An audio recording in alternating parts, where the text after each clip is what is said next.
Well, I grew up for the most part in Toronto, which is a very, very multicultural city. I came to Canada when I was 2, settling first in Kingston, and since there wasn't a huge Chinese population out there, my folks had to assimilate rather quickly.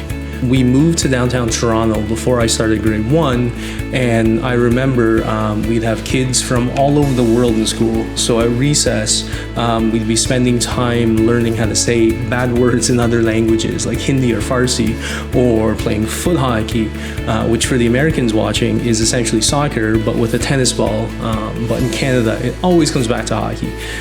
So even as kids, we celebrate our differences rather than dwell or fixate on them. Some of my visible minority friends in university who grew up in smaller towns in Ontario had very different experiences to me.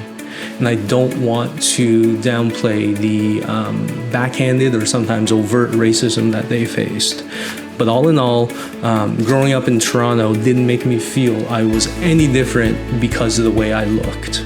I'm aware of my Chinese heritage. I mean, I spoke Cantonese in my household growing up, and with the large Chinese community here in Toronto, there's always good Chinese food to eat.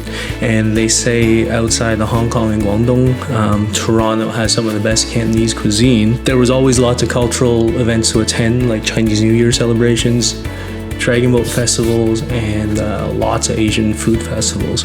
So I'd always feel attached to my own culture. But I feel the unique thing of growing up a visible minority in Canada, and I guess specifically Toronto, is while I'm still attached to my culture and share the same values and traditions of other Chinese people, at heart, I'm still a Canadian through and through. So it's poutine over nachos. Hockey is so much better than baseball, and our milk comes in bags and not jugs, and we're proud of it. I'd say my ethnicity doesn't directly affect me professionally, at least not negatively.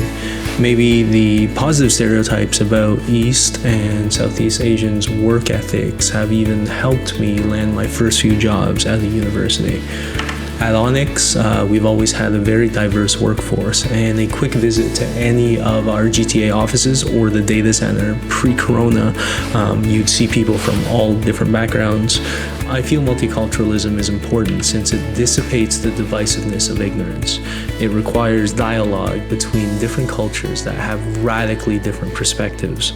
It's important as it softens the indifference of tolerance and embraces it with the humanity of acceptance. I'd say the biggest issue facing Asian Canadians and Asian Americans is the huge uptick in anti-Asian racism that coincided with COVID-19. Everyone's trying to navigate this pandemic, but I feel the Asian communities in North America specifically are dealing with a double component, which also includes the added stigmatization of our communities, which has led to a sense of fear. The Asian communities need to be aware that the pandemic is not the fault of Chinese or Asian people.